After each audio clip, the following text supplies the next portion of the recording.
Hey everybody, welcome to another episode of Board Game Live. Today I am not playing a board game, but what I wanted to do is I wanted to talk to you about how to choose a game that's right for you. As you can see in the title of this video, how to choose a game that's right for you. Well, let me just say first off, I don't know how to choose a game that's right for you because I don't know who you are. But given the fact that I know my fair share of gamers, board gamers that is, and that I choose a lot of games as well, I might have some tips that might help you out as far as your choice in your next game. So let me explain a little bit about my method, like how I choose a game. Well, the first thing I do, is I go to, like, if I'm going to go to a store and choose a new game. That's kind of what I mean. I don't mean like choosing a game out of the game library that you might already have at your house. Although that might be, an addition. That might be a good topic for another show.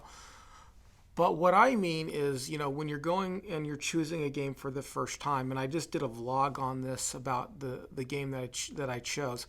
Well, there might be some factors that factor into this. So first off, the first thing that might happen is somebody might actually say to you, oh, you should go get this game. And so in that sense, there's really not a choice. You're really just hunting for that game particular, or you're going, you're looking online and ordering that game specifically. But if somebody says, like you're reading a gaming blog or something like that, and it's piqued your interest, and that's the game you want to play, then you go to the store and you go get that game, or you go online and you order the game.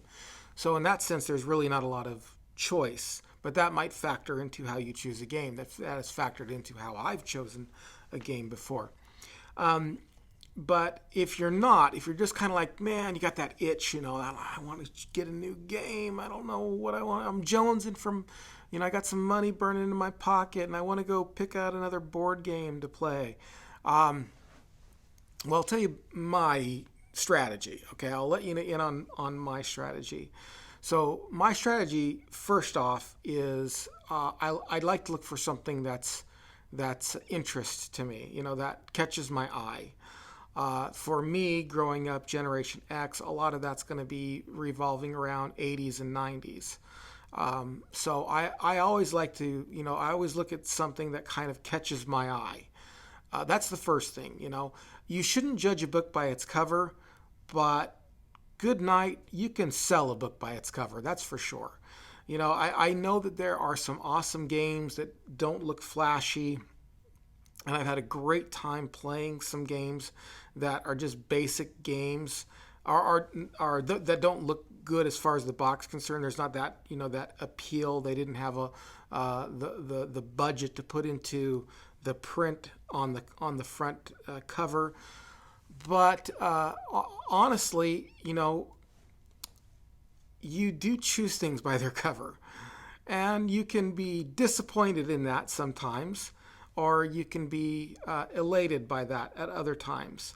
But for the most part, when I'm going to the gaming store and I'm going to go look for a game, I choose a game that appeals to me visually, that appeals to me aesthetically.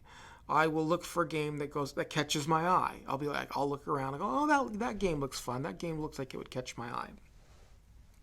So that's the first thing I look for.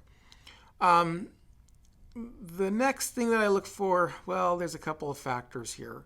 There's a couple of factors that I'm just going to say them, but they don't really rank one way or the other. They're just all kind of factors that kind of maybe fall into place. One of them's price. I don't mind spending some money on a game, but there are some things that are like too high. It's just like I'll ask for that for Christmas, or it's a special occasion, I want to get it. So price does factor into it. I normally give myself a budget just so you don't upset the family, and you should be buying food and you're buying games because that's your addiction or whatever. So the next one, well, I wouldn't say the next one, but that is a factor. Price is a factor. It's something in my price range. So it has to look appealing first, and then I turn it over and go, okay, is that in my price range? Is that not in my price range? So the other thing I look for is kind of playability. I generally like 14 and up, although I do have some games that I've played that are 7 and up. But I generally prefer 14 and up, just because I like games that are a little bit more mature. Anything like 7 years old and down, like for children, I don't like. I just don't like them. And there are a couple games that I've played that I'm not going to really mention here, but I might mention them in another video, that are 7 and up, but they're really more geared around 7, and I just don't find those games interesting. So I kind of look for more maturity in the game. And I generally like the ones that say 14 and up or 12 and up or 13, somewhere around there, 13 and up, something like that. I generally like that. Although I don't like games that are like dirty games. I don't care for that. That's not something I get into. So if you're looking for those recommendations, you are not going to find them here on this channel at all. Okay, so I like clean humor, a good clean time, a good clean fun to have at a party. Nothing that's going to make you uncomfortable or anything like that. I don't like that at all. So those games that talk about bedroom stuff, I don't care for. So that's not what I mean by 14 up. And I guess that's kind of a rule, because it's not like a rule, but it's like what am I thinking of? A caveat, because it's like, well, just because it says 14 and up or adults only doesn't mean I necessarily like it, because I care for games that are more mature. So I look for that. The other thing I often think about is I think about the next game night, whether or not I'm going to be playing this at my next game night. And if I'm thinking about the next game night, there are a couple of factors I have in my mind about my next game night. And that is, number one, how many people are going to be there? And number two, is this the only game we're going to play, or are we going to play a variety of different games? And those two things often go hand in hand. Because if there's a lot of people, like if there's 10 people going to be at a party, generally speaking, you're not going to be playing one game. So if it's a game where it's like, like one game and there's like 4 or 5 players or 2 or 3 players or even 2 players or whatever, and you're around the board together, I generally like to play games that are a little bit longer oriented, especially if it's at a party. So you might have one game that you play more than once. So I'm picking a game, I'm looking at catch the cover, price is in my range, it looks like something I want to play, it looks like something intellectually stimulating, it looks like something that's going to be fun, which has to do with the cover. Again, is it something I've heard about? That factors into it too. And then I think about, okay, who's going to be playing it? Like, is it going to be me and one other person, or is it going to be me and 4 people? I think about that as well. And then I think about, okay, well, if it's me and 4 people, maybe we want to play a game twice, or maybe we want to play one game that's extended. How long's the party going to be? Is it going to be an hour, 2 hours? And there are times where the whole evening party is about the game, and so you start playing it as soon as possible. And there are times where the evening party is really about like hanging out, and then eventually you get to the game. And so that factors into it too. So games that are like a half hour or something like that, 45 minutes, that might be part of your game night, where games that are longer in length might be part of the whole evening.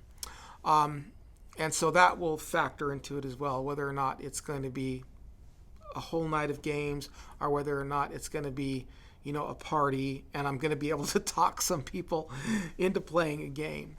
But I think about that. I think about the game, like the night itself. That really kind of factors into whether or not I'm going to choose the game. So that's the probably like that would be like the end factor, and I would work my way back from there.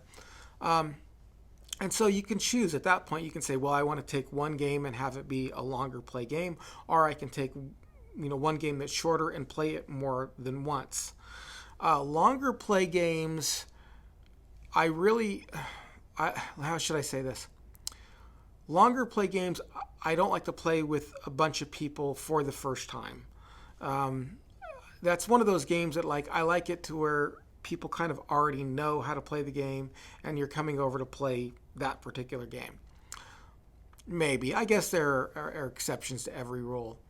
But I don't know. I'm kind of rambling on here, and so I just wanted to finish this and just say thanks for watching, and please subscribe, and please share this. And if you want to see me play a game, please, if there's a specific game that you want me to play, leave that in the comment section below. And I really appreciate your support here.